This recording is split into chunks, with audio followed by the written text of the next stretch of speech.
ನಾಳೆ ನಿಮ್ಮ ಅತ್ತಿಗೆ ಟ್ಯಾಲೆಂಟ್ ಇಂದಾನೆ ನನ್ನ ಡ್ರೀಮ್ ಫುಲ್ಫಿಲ್ ಆಗುತ್ತೆ. ಬೆಸ್ಟ್ ಕೋಚ್ ಆಗಿ ನಾನು ಅವಾರ್ಡ್ ತಗೋತೀನಿ.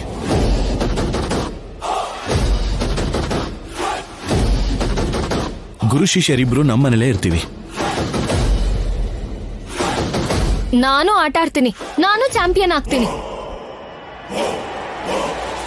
ನೀನ್ ಆಡ್ತೀಯಾ? ನಿನ್ ಫ್ಯಾಮಿಲಿ ಜೊತೆನೇ ಆಡ್ತೀಯಲ್ವಾ? ಅದ್ರಲ್ಲಿ ನೀನ್ ಚಾಂಪಿಯನ್ ಬಿಡು. ಯಾಕೆ ನೋಡಿಲ್ವಾ? ಅಲ್ಲೋಡು ಎಷ್ಟು ಕಪ್ ಗೆದ್ದಿದ್ಯಾ ನೋಡು. ಹೌದಮ್ಮ, ಕಿಚನಲ್ಲಿರೋ ಕಪ್ನೆಲ್ಲ ಚೆನ್ನಾಗಿ ತೊಳೆದ್ಬಿಡು. ತಗೋ ಇದನ್ನ, ಈ ಕಪ್ನು ಕೂಡ ಚೆನ್ನಾಗಿ ತೊಳಿ.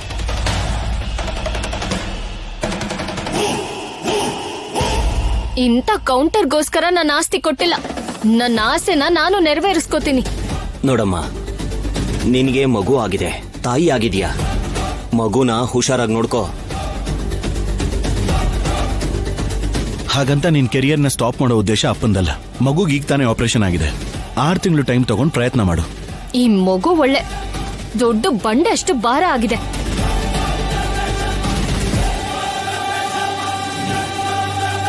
ಅವಳಿಂದ ಆಸ್ತಿ ಬರುತ್ತೆ ಅಂತ ಅಷ್ಟೇ, ಇಲ್ಲ ಅಂದ್ರೆ ಅನಾಥಾಶ್ರಮಕ್ಕೆ ಬಿಸಾಕ್ತಿದ್ದೆ. ಅಶ್ಮಿತಾ, ಇನ್ನೊಂದ್ಸಲ ಆ ರೀತಿ ಮಾತಾಡಿದ್ರೆ ನಾನ್ ಸುಮ್ನೆ ಇರಲ್ಲ.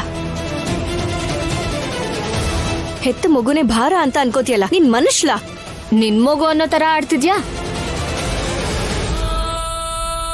ಹೆತ್ರೆ ಮಾತ್ರ ಅಮ್ಮನ. ಕರುಣೆ ತೋರಿಸೋ ಪ್ರತಿಯೊಬ್ರು ಅಮ್ಮನೇ ಕಣಮ್ಮ.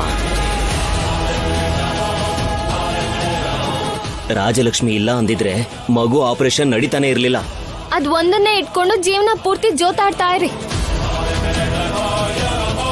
ಚಿಂತೆ ಮಾಡ್ಬೇಡ, ಆ ಟಾಪಿಕ್ ಇನ್ಯಾವತ್ತೂ ಈ ಮನೆಗ್ ಬರಲ್ಲ.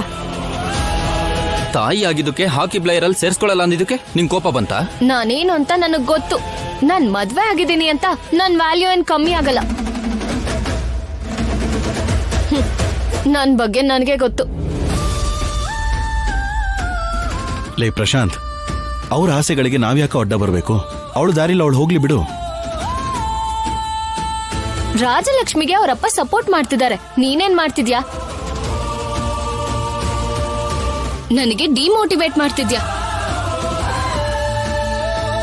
ಆಗ ನನ್ ಗೋಲ್ಸ್ ಹೇಗ್ ರೀಚ್ ಆಗ್ಲಿ? ಆಟ ಅಂದ್ರೆ ಡೆಡಿಕೇಶನ್, ಪಾಲಿಟಿಕ್ಸ್ ಅಲ್ಲ. ನಿಮ್ಗೆ ಡೆಡಿಕೇಶನ್ ಇನ್ ಸ್ಪೆಲ್ಲಿಂಗ್ ಕೂಡ ಗೊತ್ತಿಲ್ಲ ಅಲ್ವಾ? ಮೊದ್ಲು ಅದನ್ನ ತಿಳ್ಕೊ. ಪ್ರಶಾಂತ್, ಅತ್ಯಾಗ ಆಡ್ತಿದ್ಯಾ? ಪ್ರಶಾಂತ್, ಬಿಟ್ಟಾಕೋ. ಮತ್ತೆ ಇದು ಕೂಡ ಹೋಗ್ತಾ ಹೋಗ್ತಾ ದೊಡ್ಡದಾಗ್ಬಿಡುತ್ತೆ.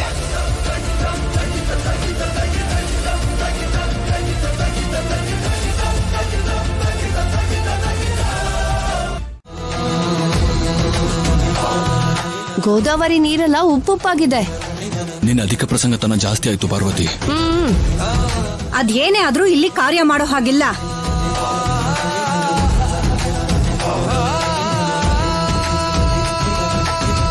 ಲೇ, ಏನಾಯ್ತು?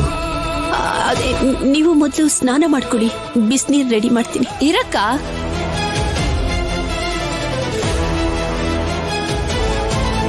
ಯಾಕೆ ಬಾವನ್ ಮುಂದೆ ಏನು ಹೇಳ್ತಿಲ್ಲ? ಬಾವನವ್ರಿಗೂ ಗೊತ್ತಾಗ್ಬೇಕಲ್ವಾ?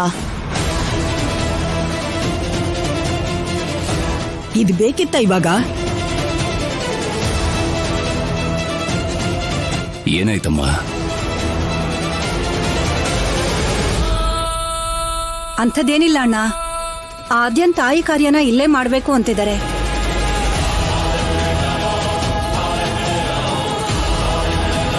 ಮನೇಲಿ ಫೋಟೋ ಇಟ್ಕೊಳ್ಳೋದೇನೋ ಸರಿ, ಹಾಗಂತ ಎಲ್ಲ ಕಾರ್ಯನೂ ಇಲ್ಲೇ ಮಾಡಕ್ಕಾಗತ್ತಣ್ಣ?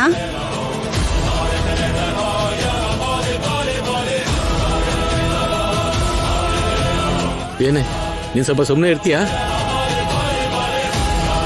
ಹೊರಗಡೆಯಿಂದ ಬಂದಿರೋರ್ಗೆ ಮನಃಶಾಂತಿನ ಇಲ್ದಿರೋಗ್ ಮಾಡ್ತಿದ್ಯಾ? ಅಣ್ಣ, ನೀನ್ ಹೇಗೂ ಸಂಧ್ಯನ್ ಕಾರ್ಯ ಮಾಡೋದಕ್ಕೆ ಒಪ್ಕೊಳ್ಳೋದಿಲ್ಲ. ಅದನ್ನ ನಾನೇ ಹೇಳ್ದೆ, ಅದು ತಪ್ಪಾ?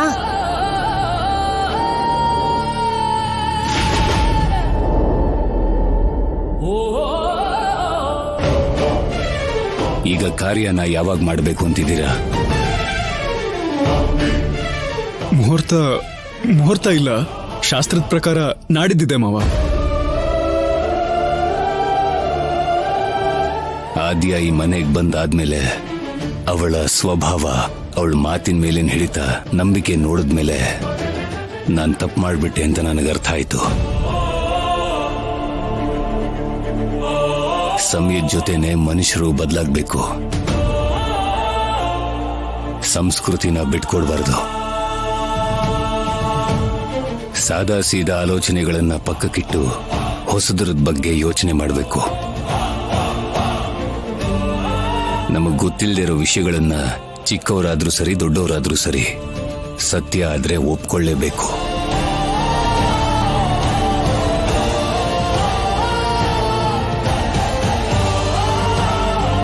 ಆದ್ಯ ವಿಷಯದಲ್ಲಿ ಅದು ತುಂಬಾ ಸಲ ಸಾಬೀತಾಗಿದೆ.